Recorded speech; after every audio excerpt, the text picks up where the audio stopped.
All right, everyone, welcome to the Rovertime podcast, episode number 35. Today we have myself, we have Duffer Life, and we have Dr. Manhattan, or as you like, Sutherland. Mr. Sutherland nowadays. Sorry, you didn't hear that memo. No, I heard it, but I was going to correct it. But anyway, only three of us today, so we'll see how far we can get. But obviously the thing that's on everyone's mind right now this week in the news is the Florida shooting. I would like to, before we go any deep into this, I want to do something real quick. Now, I'm going to make a bet with anybody watching this. This is my handgun. This is a magazine. It is loaded. Safety's on. We're going to keep that there the entire time. And I bet you it will not fucking go off unless I do something stupid. All right. Continue, Mark. Sorry. Before we go any further, full disclosure, the NRA did pay me off to speak favorably on guns. So I am not a politician, so I got paid proportional to what a average citizen would be, which is like $8 American. So there's my proportional cut to speak favorably of guns. Yes, yes. And with that in mind, let's talk about it. Let's talk about guns and Florida. I don't think it's not exactly controversial to say that it's sad what happened in Parkland, and I hope this person gets filleted alive and by Satan. I don't know, but guns aren't evil, guys. Stop it. You said, Mark, you said you were gonna. Okay, your lips are moving, but I can't seem to hear you. Maybe it's just me. No, I'm having problems hearing Mark too. Okay, okay. But yeah, this is one of those things where it is, without a doubt, a tragedy, and it reflects the problems that we can have being, fallible people who can have mental imbalances, people who can be having a bad day, and having access to technologies which make killing more efficient. Right. And the terrible thing about that, though, is when these sort of things crop up, they tend to play against the narrative that we as human beings can overcome problems within ourselves by giving or being given access to the right kind of tools. And so much of what seems to be coming out of this story is that we had a very unbalanced person who had shown several signs of, having aggressive behavior, posting things which were not good, having the police called to his house because of things he was espousing, and no social infrastructure tried to take care of it. And you go, why is that? I'm trying to. Didn't I believe I heard something? Maybe one of you can confirm this for me. But I remember hearing that people actually I know that he said something on an account on YouTube that he was going to become a professional school shooter. But I heard somebody say that not only that, but he said people are basically saying this guy is going to become the next one. I guess he was messed with in life or something like that, and they kept making that joke. Is that correct, or I did hear that. I hadn't heard anything about that, but I did hear about how he has had repeated incidents with relations to odd behavior in relation to firearms. Okay. And also just weird behavior on Instagram and other social media portals, which had been reported, and the police, law enforcement, and other stuff just had no real ability to deal with him or to sort of stream him towards any types of programs to help people with his type of problems. Right. So you kind of have to sit there and go, what has happened is terrible, but it's also reflective of a larger failure of systems which should have been in place. Right. I think there was 39 interactions with the FBI or something like that, right? Yeah. Yeah, it was a lot. You guys can hear me now, right? Yes. We can hear you, yes. Yeah. It sounds a bit tinny, I think. Or not tinny, but we can hear you. I'll check it out later. But you kind of go, where was the referral to guidance counselors? Exactly. he isn't being referred to things like that, where is referrals for institutionalization and things like that? And is he indirectly, or was he indirectly enabled by pushes to deinstitutionalize people? So I don't know. What are your thoughts there, guys? Well, my personal thought on the matter is there's been so many of these that have happened, and I think the biggest thing that we can do is just if people are saying there's a problem, it's fucking like acknowledge it, right? Don't just push it back. And it makes you wonder, like, why isn't this like? I want to know what apathy is taking over that we don't even think, okay, this person has clearly got some kind of issues, but where's the disconnect between that and not helping him? I want to understand that, because that sucks. That's a horrible thing. I don't like thinking about how there's all these ticking time bombs going around that we could have easily prevented, because as far as I can tell, one of the best things to prevent this is just sit down with someone and try and pick their brain and figure out, hey, what's wrong? Are you okay? And there's a way, like if you get it early on, there's always a way you can fix that, but we don't have it. It seems like, I don't know. I feel like there's a huge stigma around talking about mental health or something. That's my takeaway from this, because we don't want to acknowledge it, but we know it's an important thing. I don't know. Well, another couple of things here, because I do get the sense that a lot of people are talking around the issue. So Ben Shapiro is accusing Democrats of not wanting to actually talk about policy points. Democrats are accusing Republicans of saying, well, if you're not actually allowed to put strict gun regulation or gun removal on the table, then what is there to negotiate about? And I think there's a lot of wiggle room in between those things, because there's a disconnect between gun ownership and gun violence. How many guns are in a nation is not actually strongly correlated with how much gun violence takes place. In fact, I'm over at NPR, and NPR is saying that the U.S. has the 31st highest rate of gun violence in the world. Now, being number 31 is not bad. In fact, the U.S. has continuously been going down this chart, mostly because states and the federal legislature have been implementing gun regulations that people have agreed to. And ironically, from the Democrats' perspective, the NRA has been the number one reason for responsible gun use, responsible gun licensing, and also providing information and training to people to use their guns responsibly. So they're kind of cherry picking the fact that the NRA is pro-gun, but not identifying that the NRA is also pro-responsible gun ownership. Exactly. But no, Michael Ian Black's, he knows what's going on. He knows that they're actually a terrorist organization. Fuck you, Michael. And I assume that statistic that you said also includes like New Orleans, Detroit, all the big cities, Chicago, obviously, and that including those, and we're still not even number one. Yeah. Well, and irony of ironies, if you want to go to a place to find out gun regulations within particular states, the best place to go is the NRA. I'm actually just over on their site. I'm selecting Florida, and lo and behold, here's the huge problem.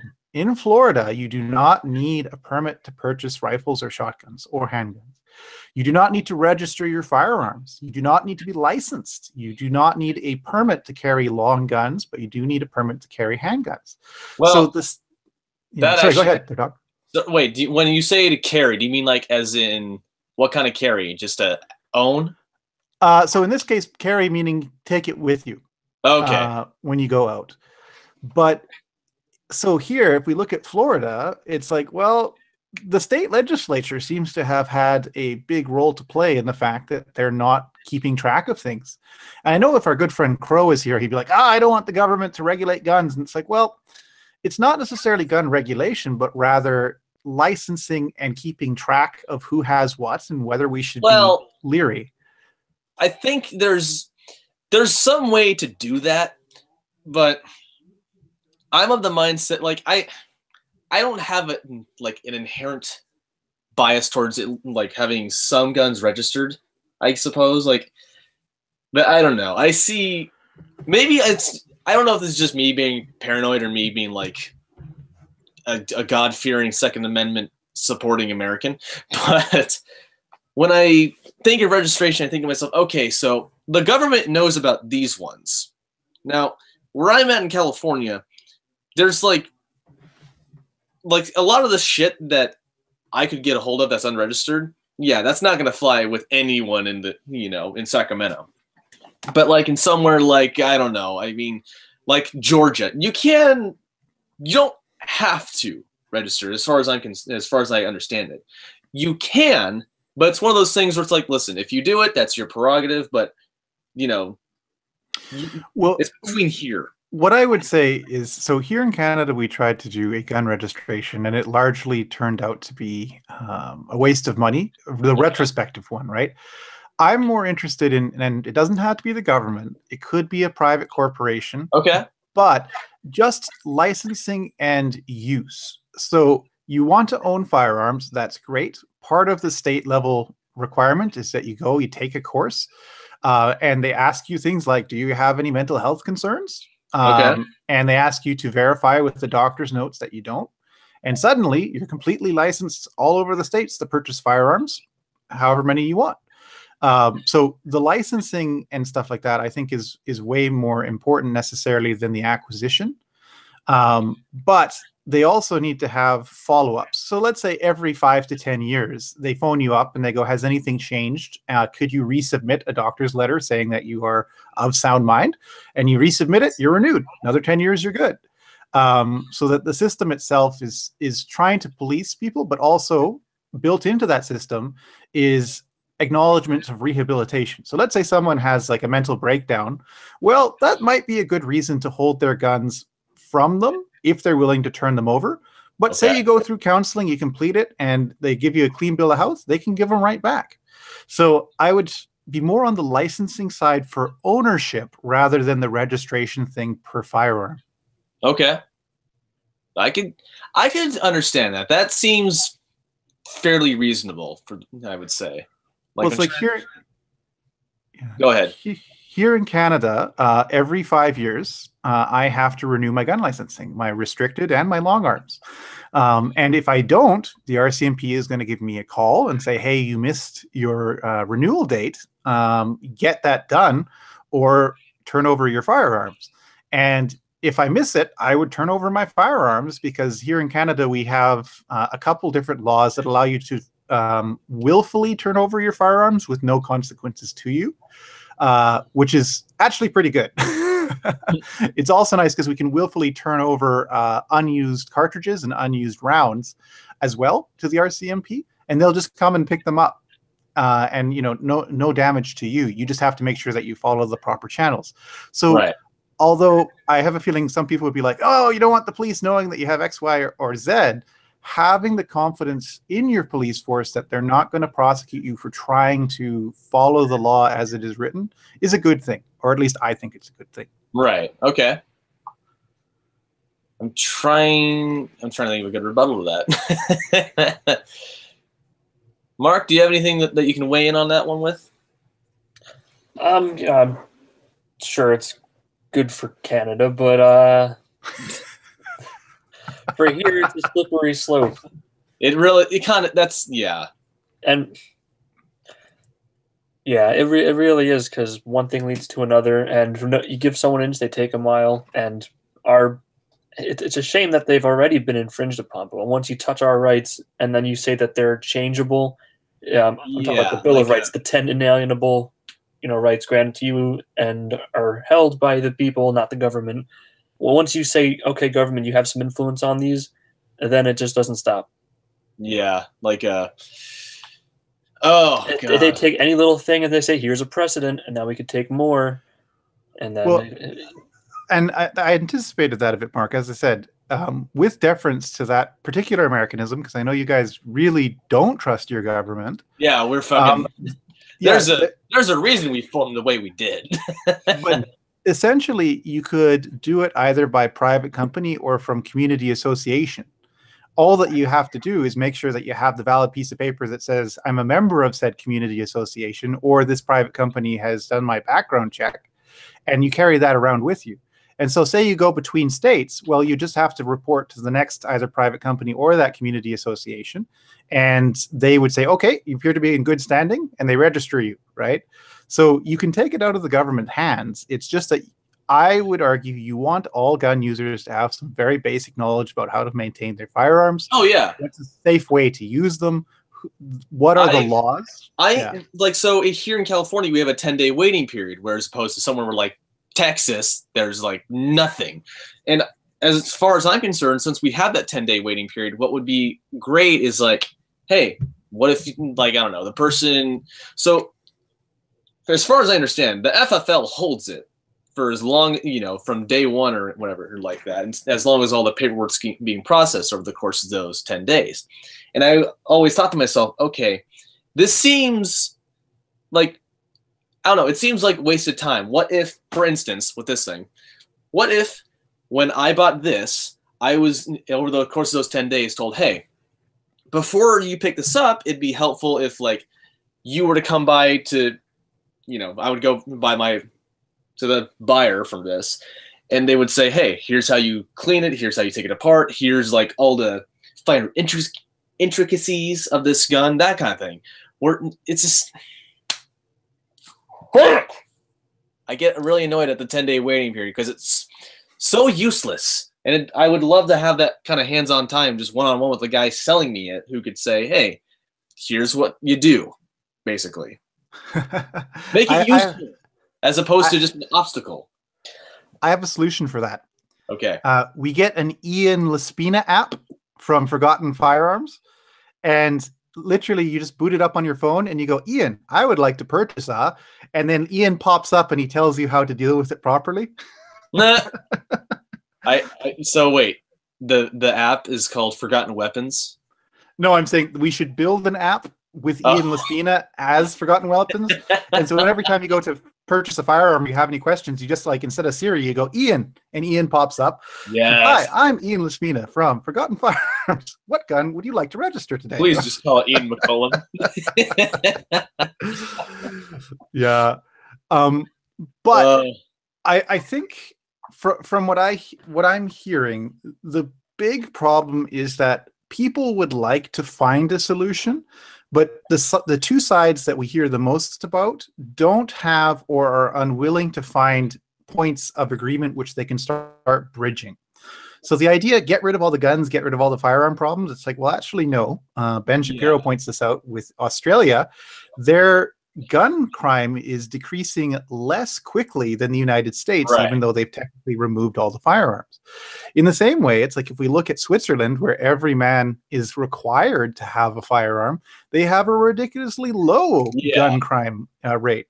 And so it's like that all or none solution doesn't make sense in reality. Let's say that there's 5 points which we need to agree on, as opposed to just one, take it or leave it. Okay. Now, in your guys' head, let's come up with those 5 points. What are 5 things that we can do that will ensure robustly good gun use and gun purchasing habits? I think I it's hard to list a specific policy suggestion, but I do think it stems more from the mental health thing. And I think it's like it's also just like a culture thing. And when people were talking about how, I mean, I'm sorry to take us a little off topic, but when people are talking about how you should implement more security in schools, I think that's also a good kind of like those guards could be like good cultural icons. Like we need positive role models that people see, that are, concealed carriers or open carriers that are good people that and you see every day, and you know that they're good people, and you have a reverence for them. You know that if you do anything wrong, they're the person that you got to fear. Like, and it's better than just seeing guns only in Hollywood and on the news. I mean, it's a cultural kind of exposure to it, and I think that's one thing. And it's not like a policy that's not a legislation thing. That's just like I just think it's a more personal approach. Well, the thing is, it doesn't necessarily need to be a government policy thing, but within school districts, you could literally create the position and say these are the things we're looking for. And actually, if you want to take this position, we'll pay for you to go for training. You will be the one that goes to, like, say, suicide prevention meetups and TED Talks about how to deal with firearms or weapons coming into schools. And make it a position that's worthwhile. The problem with most security guards, like many things that are just outsourced as contract work, is you hire on the cheapest labor and less money down. Whereas this position should be treated as if it's like a teacher role, where it's like you are a member of the faculty of the school. You have responsibilities. We want you to be well trained. We want you to be well adjusted. You and the school counselor, you could say, are on par in terms of taking care of the health and wellness or mental wellness of the students at the school. So I think the thing which needs to be fought against is, let's create this position and then let's underfund it into obsolescence within 2 years of bringing it about. But that's where, sitting here where I am, I'm always kind of leery, because a lot of the really cool things which the US seems to implement die really quickly, because at the same time they go, oh, let the free market sort it out. And suddenly there isn't the funding for, robust social structures, robust policy interventions. Yeah, I say robust. I think feminist argument, like Christy Winters was saying. But I see your point. I see what you're saying. I didn't mean to diminish that with a random thought. Sorry. It is some stuff to think about. And it's not like you can just hear the argument and be like, okay, I have a solution. I've got it all worked out. But no, it is something to think about. And I've had people that I've seen on Facebook, for example, saying how we don't even, they claim that we don't fund schools to pay teachers enough. And it's on an unrelated note, but I've been working at a company we're essentially going through what's essentially like a trade school program, and you get a guy that's been doing this job. He's been an electrician for how many years now, and he said he's got his own views, and it's fun to hear him talk about it. But he says no, you don't. His view is that you don't become a public school teacher to be successful, and you go there to get the summers off. And it's his view, and he goes on a rant about it, which is one thing. But I would think that if you would dedicate yourself enough to the safety of the kids that you're teaching, and you were one of the staff or faculty that would be willing to carry in order to protect kids, then that would be another qualification. I'm sure people wouldn't mind paying extra into their public school system. But in general, I don't even support public school systems, so I don't know what to really say on this. Well, point. See, that's a lot of complicated issues going there, but I would speak to your electrician friend first. A lot of the times I hear the complaint that teachers know what they're getting into, and therefore they shouldn't complain for not being paid as well as someone in another position. The biggest kind of kick in the teeth with that, though, is like anyone who works a certain amount of hours and then has to work outside of that time, you would expect to be compensated for time that you're working outside of your typical work hours.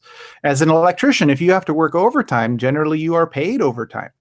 As a teacher, if you do 8 hours at work and then 8 hours of unit prep, you're only paid for the 8 hours at work. So you end up doubling your working hours, and they go, oh, well, you get the 2 months off in the summer. And most teachers would probably say, they're like, you need the first month to recover and the second month to start preparing for the next semester, because you don't necessarily know your course work. So I don't think it's quite as apples for that. But I would also say you will want to try and keep the guns out of the hands, or the position of security guard out of the hands of the teacher. Because if you have the teacher being judge, jury, and executioner, that puts a lot onto them. And I don't think the kids would be very happy knowing that a teacher who could be teaching them is the one responsible for deciding to pull out a gun should situations go badly. So I think you want to keep it separately. And I think you want to make them more like a school counselor and a guidance counselor who's involved in, let's say, things like sex ed, public works, and volunteer hours kind of thing. Yeah, probably. I would agree with that. Well, all right then. I mean, it's one of those issues where like you have a revolving train of thought where you lean towards one end and then you think about it more, you lean towards the other end. You mean a revolver train of thought?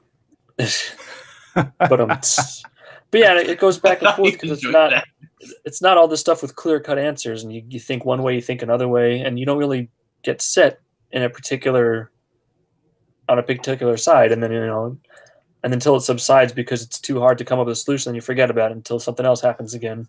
Once again, then you go back and forth. I feel this way about it. I feel that way about it, in each little facet, and it's kind of why it's difficult to have this conversation. And well, and it's also the thing that makes hypocrites of both sides, because as people like Ben Shapiro have pointed out, these things have happened several times over the past 12 years and even before then, and no one's coming out with new talking points. And it is a very broad and far-reaching thing, and you'd think that each side would have taken significant time to actually create like a special group, a special council to look into it, come up with some things to try.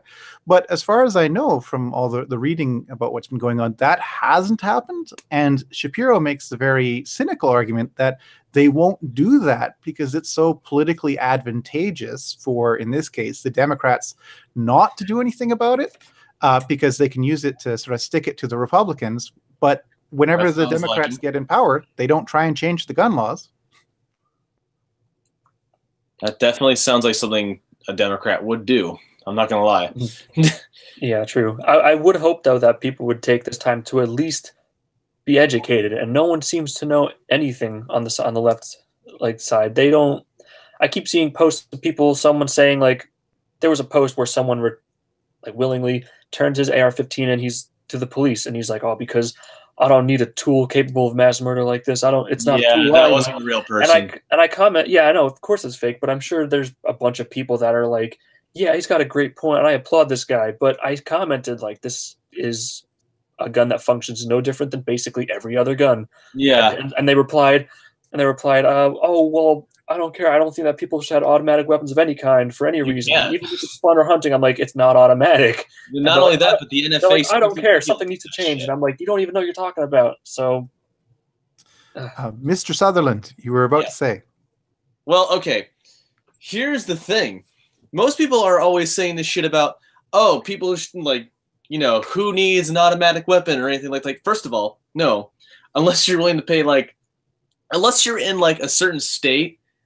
Iraq Veteran 8888 does this a lot. They'll take, because what they like to do is meltdown videos. And so one of the things they'll do is they will buy, whatever stock brand, AR-15 they can. They'll take the upper receiver off and put that onto, the upper assembly, the barrel, gas tube, all that. And they will put it onto, and they call it a machine gun loader, but it's basically some kind of, it turns the gun automatic, is what I'm trying to say. But the thing is that they don't own that thing, unless, of course, they want to pay some kind of special National Firearms Act tax. And that NFA, it's not exactly constitutional. This was written at a time when you could buy a fucking Thompson submachine gun at a hardware store. And they were trying, and these people put this in place, trying to take on the gangsters, saying, hey, stop it. You're not allowed to have these. We have this special bill in place. Well, guess what? The law is outdated as far as we're concerned now, because the people back in the 1930s weren't considering short barrel rifles, suppressors being more prevalent, that kind of shit. And it's just, I feel like I'm just rambling, but I have a point with all this. Point is, certain law, everybody's saying it's a thing of mass murder, and it's no. It's not. Most people don't understand this, but AR-15s in particular, they're used for a lot of stuff besides, supposedly just being a killing tool. If I can just emphasize those air quotes enough. There's people who use them for hunting. I can totally understand the appeal of wanting to have, a 30-round magazine when you're not sure how many people are in the house and you really want to tell them to fuck off or anything like that. The good truck gun, if for some reason you're going to go out and, the woods or some shit and you want to have something to fight a bear if you need to. And people always go to, hey, if you have the gun, you're going to want to kill people, right? It's no. That's not at all what an AR-15 is for, or any gun. It's Well, people who, go ahead. I was going to say there, Dr. Sutherland, so your experiment with the handgun, which is currently I have its safety on, has the handgun gotten up and killed anyone? It is not. In fact, let's just take this a little bit further. Observe. There are two safeties. There's the grip safety and this one. That one is off. Yeah. We'll just leave it like that. That comes down to the real issue is, and it's stupid to say, but guns don't kill people. The people who decide to use them do. Yeah. And you say it's stupid, but it's still true. Yeah. You have to make the decision about whether or not you're going to treat humans as the biggest problem. Right. And how honest are you going to be about that? Because a lot of people rightfully are saying this is a mental health issue, and it is. But it also comes down to the fact that it's like, are we going to allow the actions of one or even a few people dictate what all people are allowed to do? Precisely. It's kind of like, if we were to take this and put it in the context of driving a car, and people are going to jump on me for this, but in the context of driving a car, now that we have self-driving cars, should we actually allow humans to drive, considering that quite likely they're going to cause more accidents than the self-driving cars? Right. And if you say, well, of course we should prevent people from driving cars if that's going to be the case, then I go, but the problem is you're de-skilling people. You need to give people the opportunity to prove that they can be competent at things, and as terrible as it is to say once again, allow bad things to happen. Exactly. So long as you can show that by trying to get people to be competent at something, we can reduce the number of bad outcomes in a continuous and ongoing way. Right. I am totally in agreement with you. Like, bad things are always going to happen. Of course. You can't wrap people in fucking bubble wrap and Kevlar. They're still going to get hurt. And the thing is, like, it's really hard to have a conversation about this with someone who honestly does feel the emotions wrapped around it. Like, you can't take someone that's crying about it, like the mother of one of the kids, and be like, you're an idiot, because you can't do that. And they're not an idiot. They're just overtaken by the emotions of it. And that influences the way they think, and they're too close to it. It becomes part of their logic when they internalize it and they try to reason things. And you can't just look at them and say you're an idiot, though. Like, I don't think that they're evil. I don't think that they're all that dumb. It's just that they're wrong. And on the other hand, they're going to think that you're evil. They're not going to think that you're just wrong or just dumb. They're going to think that you're evil. And it's really hard to have a conversation about it with people because of those reasons. Exactly, yeah. Yeah. Nuance! Yeah. On the same level, though, that there can be a discussion and that there can be strong feelings around this isn't a bad thing. It would be, to my mind, a lot worse if this was something which you just didn't talk about. It's kind of like, so if we were to take this out of the purview of guns and turn it into FGM in many African and Middle Eastern countries, it's something which goes on and no one's allowed to really talk about it because it's part of the culture. And that is a culture of silence and silencing. Whereas even though there's a lot of, let's say, building up these things in the media, what it's reflective of is a robust society that can actually have deep and well thought out discussions about very controversial topics, and that isn't afraid to do so. The big issue surrounding it, though, is the media and those people on both sides of the argument would prefer not to actually have to get to the sitting down at the table and hammering things outside of things, because if they did that, then they wouldn't have that particular bandstand from which to stand on anymore. And they like to lie about things. Yeah. I think Matt Christiansen did a really nice video this week. It was like a comprehensive overview of all the 18 quote unquote. Yeah, I forgot about that. I need to watch that again. Yeah, the media keeps saying there's been 18 school shootings when really it's been like most of it's like happenstance, like a stray bullet or an accidental discharge during like a lesson or something, like what they're trying to teach them. And there's legal. It's just like a discharge. It went into a wall. Like it's very not school shooter when you think about school shooting. It's not that type of thing. So it's very deceitful, and it's just intentional. Sometimes dumb people doing dumb things, basically. Yeah. It also runs into the problem is that you want the data to say what you want it to be. And so when there's inopportune data, what you do is you bury it amongst other data statistics. When there is data which you really need, you pull it out of those statistics. And both sides will do this. And it also sort of boils down to how many of us in the general populace can actually read statistics and actually know what's going on. So can we actually tell when statistics are being used incorrectly unless someone else tells us that's happening? And that's, I think, the bigger issue with what the media is doing now is they're saying, oh, look at this information. And it's not as if someone can go to those stats and competently it's like pull it out. Sanskrit. Yeah, no, for sure. Like how confident do you feel there, Mr. Sutherland, that if you were given a data sheet, you could actually pull out correlations and trends? I'm smart. I'm never going to say I'm that smart that I could just pick it up like crazy. Because I call shit how I see it. Maybe I'm missing something, but that's usually my go-to.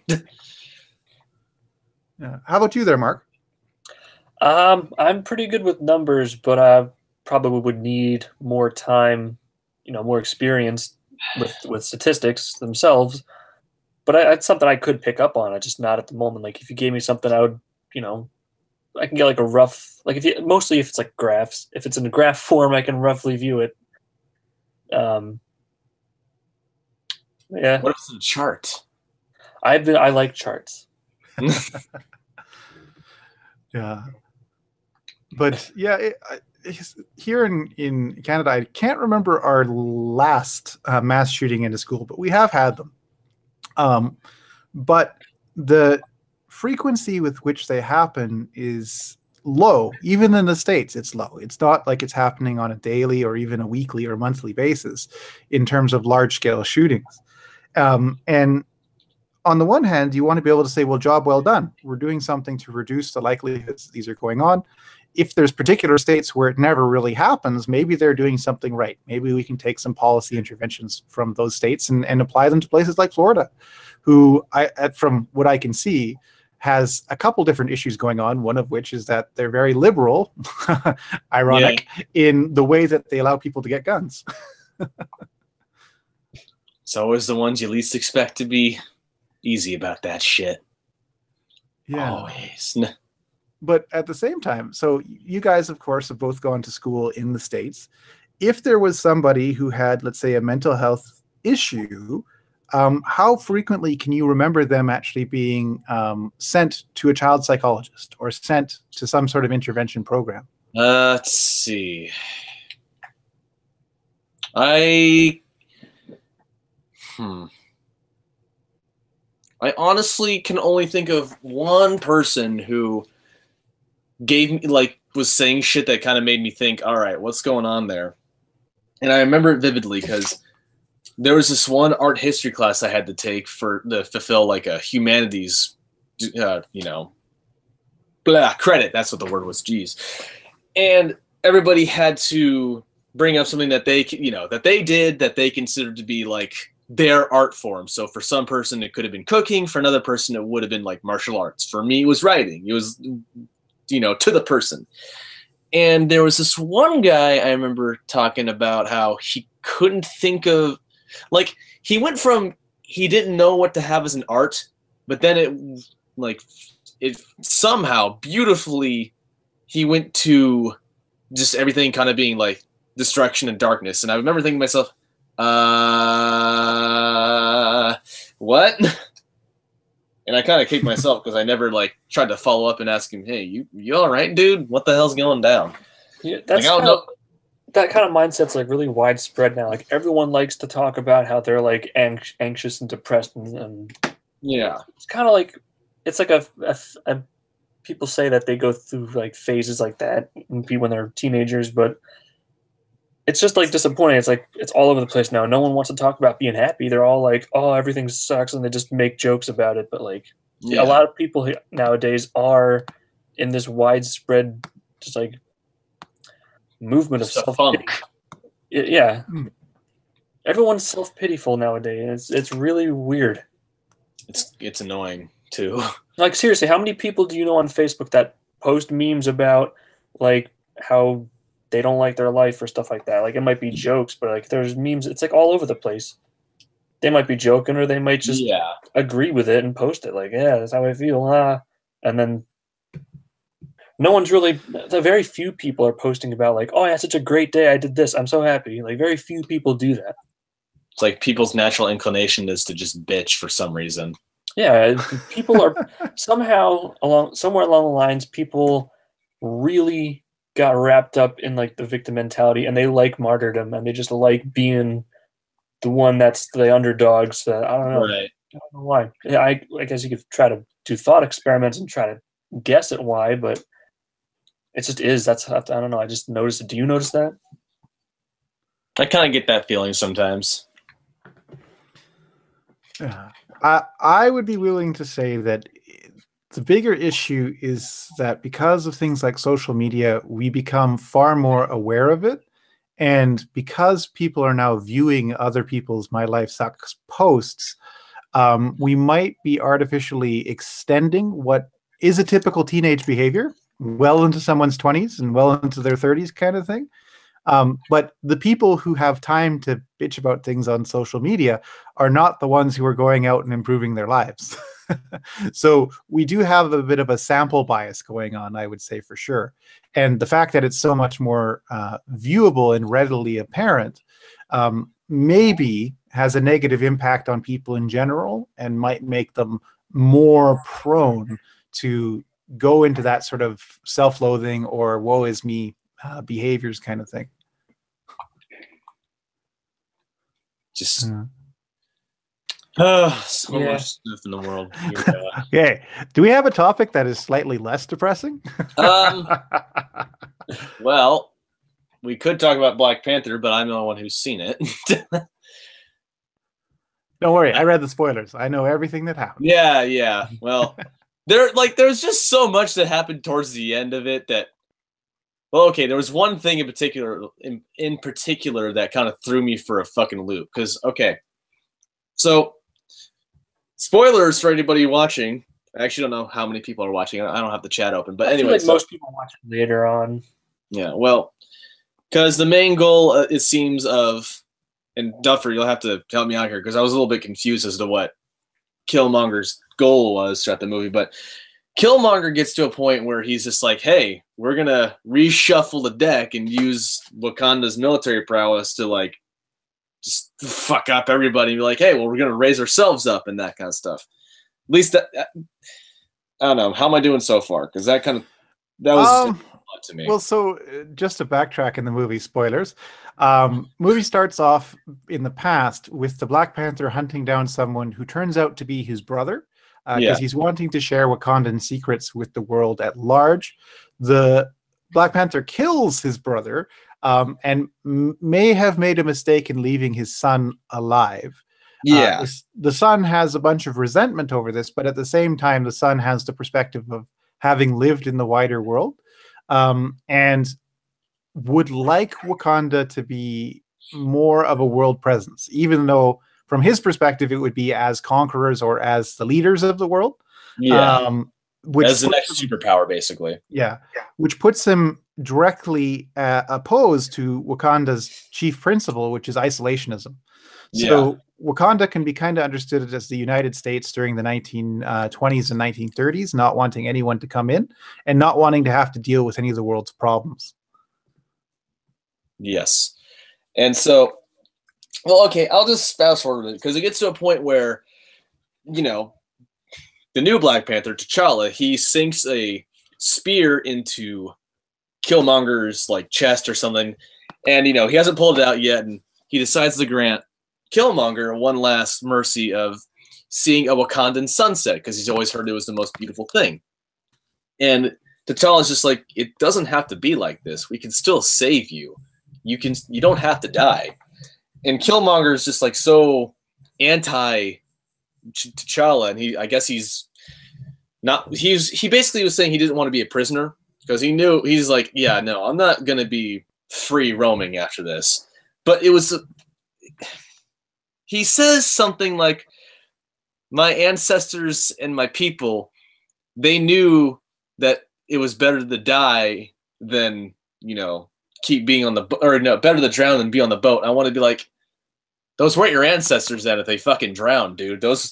You have no relation to them outside of like maybe a 16th of bloodline. And not only that, I was like, you're Wakandan. I mean, yeah, you're raised in Oakland, but this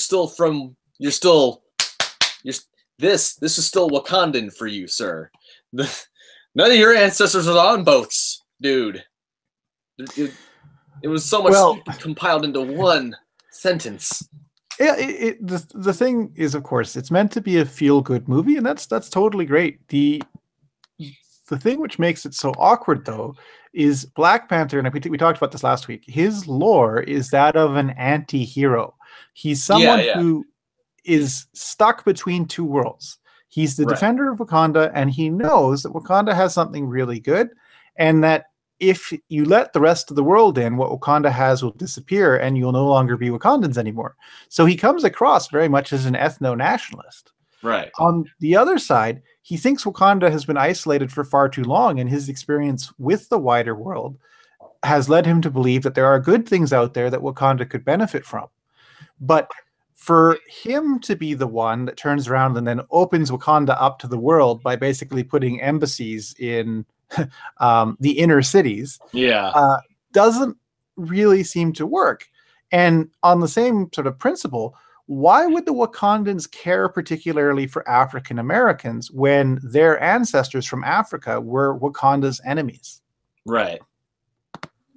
Everything doesn't make sense. I don't know. But with that being said, I think it was neat because Black Panther, when he's fighting, from what little I've seen, looks really good visually. There was a lot of really good eye candy, a lot of really good fight scenes, and we actually had a couple, strong performances from a variety of actors. So there is a lot of good stuff to take away from Black Panther, at least from. I'm still mad they killed off Andy Serkis because he was enjoyable. I was like, we're gonna have a really fun villain. Yeah, the problem though is he's small pittance compared to Black Panther's more traditional enemies who tend to be supernatural in origin, and plus building up to Infinity War where you're literally going to be fighting a Titan. Suddenly Andy Serkis's character seems a little out of his league. Out of his league, but god dang, he's fun. I was like, you know what? This is like, there's this one point in the casino, wherever the hell it is, that he actually like blasts this money machine or something that T'Challa is next to holding. I can't remember. And as he's running, as Clow is running off, Andy Serkis, he's just like, I made it right. Like, I'm like, he's so happy. He's so happy of something so stupid. I love it. Because I remember when I saw him in Ultron and Scarlet Witch, I believe, it was saying something about like what to fear the most. And he just immediately fires back, cuttlefish. Terrifying. They have these hypnotic lights that they use to lure in their prey. Woo, woo, woo. I saw a documentary. I'm like, that. How do you do that? I just love that kind of thing when you could just sum up a character in a sentence. Just like, what's this character afraid of? Stupid shit. Oh. Yeah, but it's also funny that getting Bilbo and Gollum back together makes for a good pairing. I love that meme where it's like, this is Bilbo and Gollum now. Feel old yet? Oh yeah, Andy Serkis. I would like to see him in more stuff. He's not just a good physical actor. He's a good actor in general. He is a really good actor, and I'm just so mad because I'm like, so first the fucking Last Jedi, and now this. Are we good? Is it just the decade or whatever of unceremoniously killing off Andy Serkis's characters? Fuck you, movies. No. What it is, Sean Bean's getting old, and so they need a character who dies every time he appears in the movie. They're like, all right, we've killed off Sean Bean enough. Let him live a little bit, guys. Oh man. But yeah. Now, Mark, was there any topics you wanted to bring up? North Korea Oh, right. At the Winter Olympics, apparently that's Kim right. Jong-un's sister, quote, stole the show, end quote, by standing there. And then she stole the show, yeah. I don't understand how that works, but apparently our media really likes her a dictator. Yeah. Weird. I don't understand it. But anyway. I do. It's literally that CNN and a lot of news agencies like that have bought so much into the globalist narrative that they will take any opportunity to say this person is shiny, happy, and looks good on camera, therefore they're reflective of the ideal world and the utopia that we're all striving towards. And they don't tend to mention the subprint, which is, oh yeah, it turns out Kim Jong-il's sister is also the minister of propaganda for North Korea. She is explicitly in charge of brainwashing North Koreans. And you just sort of go with that and you go, well, why is it that you're so willing to say that she is this shining beacon of hope when you know immediately when she goes home, she's going to pretend she didn't even go to South Korea. I don't even know if it's been disclosed that she went. We don't know what the North Koreans think or what they've been told. And the media's attempt to prevent the South Korean outrage over this entire thing from actually making it to press is such a painful thing. Because for the South Koreans, even a lot of South Koreans athletes that are being like, we don't want to be on this unified team. We know that many of these athletes' families are being held hostage back home. And if they weren't, they would have flipped sides the moment they crossed the border.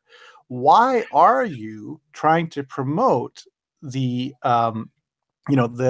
ill dynasty in a way that's good when the first nation to feel the nuclear wrath of North Korea will be us, not America? I'm just reminded of that one Nietzsche quote: "He who fights monsters should take care not to become a monster." Except I think they're just fighting nothing. They've eliminated the monster middleman, is what I'm trying to say.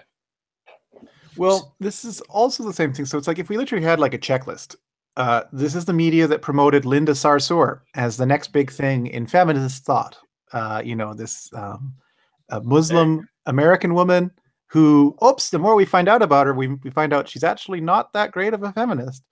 Then it's like, who else has there been? There's been quite a few. So they go on the Hillary bandwagon. It's like, oh, Hillary turns out to be hugely corrupt. Let's go to an even more corrupt person and try and make them the god queen of the universe kind of thing. And it's like, why can't you just do the news? God, are you assuming their pronouns, sir? What, do the news is a pronoun? I could try, but I don't know where to do things at that point.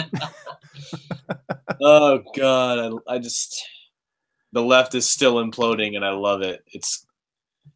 I think it's ultimately kind of sad, but it's still hilarious. I don't know. In my head, I see all the left implosion, and I'm like, I'm just fucking laughing, guys. This is great. Keep it coming. Oh. Now, speaking of the Olympics, I got something that Duffer might appreciate because it has to do with Canada. Yeah. I never cared for Olympic curling, but I just saw a video today, and I think I understand why Stan enjoys watching it. Rachel Homan. Oh God, how do you spell that last name? Homan. She's hot. No, but well, she also might become the feel-good story of this Olympics because she went 0-3 in her first 3 matches, and now she's sort of come back. But Stan and I last week were actually talking about the fact that roaming millennial apparently hates curling. Yeah, but I have to admit, I didn't start enjoying curling until I actually started drinking.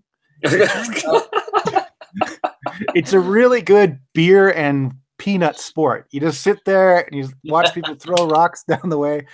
I still think it was invented in Scotland essentially by someone accidentally put their beer cup down, it froze to a rock, and so they tried to separate it and accidentally threw it, and they're like, oh my God, that looks hilarious. So they started putting handles on rocks. But yeah, Scottish, everybody, they would put fucking handles on rocks. I never really supported Olympic curling as like a sport. It's more like a parlor game. But I know there's more to it, but I never really like I don't think that they're such great athletes, to be honest. I'm just some guy, but Well, they are now. But sorry, Mr. Sutherland, you had something to say. I was going to say, it's almost been an hour, and guess what? This hasn't fucking killed anybody yet. Also, to our viewing audience, you will note that Mr. Sutherland keeps his finger off the trigger at all times. He's very disciplined, everybody. There we go. What's funny is if you were to watch curling in the 1980s, it would all be guys close to 300 pounds, just sort of like getting more tired as things go on and getting more red. It hasn't been since, in the last 10 years, suddenly they're athletes. They actually go, they work out, and they're in good shape. And suddenly, all curling teams appear to be either male models or female models. And I am not going to complain in the slightest. Nah. So back in the 80s, if you're curling and you're out of shape, if you're curling and sweating, you're out of shape. And if you're out of shape, oh shit, it was the Jim Gaffigan joke I was trying to co-op. I'm sorry, I messed it up. I screwed it up. Nah. Damn it, man. It was it was about bowling, but I'll try. He was like, if you're bowling and sweating, you're out of shape, and if you're out of shape and you're bowling, you're probably a professional bowler, something like that. Shit. Essentially, Google search a guy named Randy Furby. He's a phenomenal curler, but Randy really liked his beer and really liked his food. But he's a legend of the sport.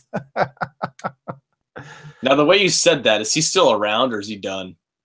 Oh, he's still around, as far as I know. Good to know. Yeah, still curling and drinking. So, national hero here in Canada. Yeah. But any other sports you guys are watching right now? We won gold in snowboarding. Yeah. Oh my gosh, that one. What was it? Woke up late, said "holy fuck" on the air and all that stuff, and dear God. Well, which discipline in snowboarding was it? Snowboard cross or was it half pipe? Half pipe. Was that the girl? No, it was the guy. Oh, so you won both. Oh man. It was cool to watch the final run. I didn't get a chance to watch like the whole thing. I just watched that one clip, and it's cool. And Shaun White's retired, right? I don't know. I don't really follow. I just saw the final run. The Flying Tomato retired? What? I don't know. I didn't see him in the Olympics because he's not the one who won the half pipe this year, I don't think. Huh. Well, shit. I can't imagine, like, I can barely, like, go down the hill fast when I snowboard. I can't imagine going, like 15 feet in the air doing anything else. Like, that's pretty ridiculous. All right, since we're about to wrap up anyway, I'm just going to do this. I was going to say, I've never, like, I have a handgun. I don't really use it. So if you have a round in the chamber, I was always like, how do you get it out? If you just rack the slide, dude. It just falls out there. Not so much falls as it does fly. Also, let's just how to safely decock a single action. Keep your thumb on the hammer and pull the trigger, and then slowly ease that bitch on there. Mm-hmm. There. Now you're not gonna fucking blow your head off or something. You're welcome, audience. And I'm hoping Mr. Sutherland returns for future Rovertime podcasts. I don't know what his particular state does about people who have firearms in their videos. Hey, come and fucking take it from my cold, dead hands. Yeah. Oh, man. Anyone got plans for the upcoming week? Anything we should know about? Not a whole lot. 4-day work week. It's President's Day. Yeah, I don't know. Anyone else get Monday off? No, I have off Tuesday. No, Wednesday, Thursday. Tuesday's not Friday.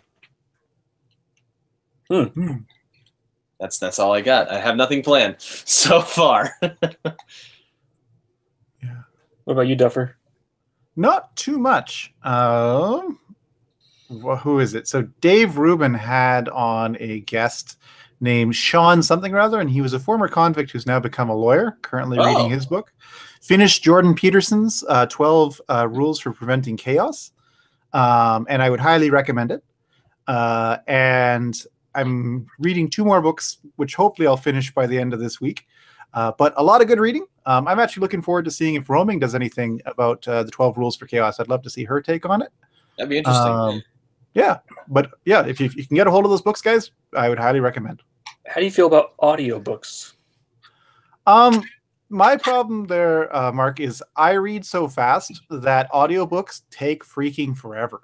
You can play them at Ben Shapiro-like speeds, you know. I think Audible lets you customize, like, it's not even in increments. I think you can do, like... Well, Ben Shapiro also, one of his companies that supports him is a company that takes books and breaks them down into 15-minute clips. So even he seems to have a particular take on shortening audiobooks. But if it's a fiction book, I can like an audiobook. But if it's nonfiction, oh yeah, I can usually finish about a 300-page book in about 5 hours if you give me the time. Damn. So yeah. But what are your thoughts on audiobooks?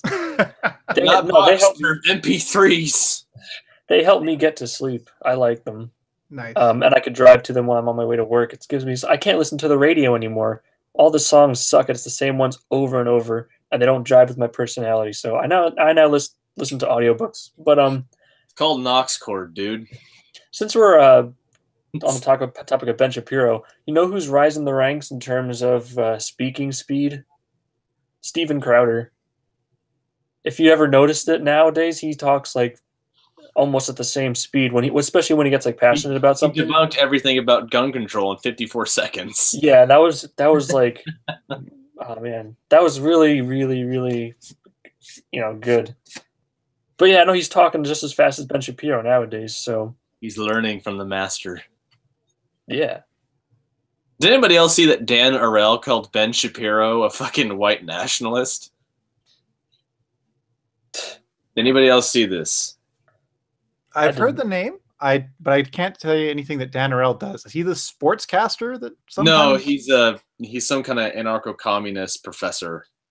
And he's fucking insane. Oh. Huh. Yeah. I believe in people's stupidity, so I don't doubt it. It's like, you know what? Fuck it. Let's just watch it all burn. We can't have nice things. Well, hopefully we have more people join us next week, like Stan and Crow. But hopefully we also don't have like depressing news. So, well, we're always gonna have depressing news. Oh yeah, well, it's always like a face palmer. That's true. We'll see what we have next week to talk about, and we'll see you guys next time.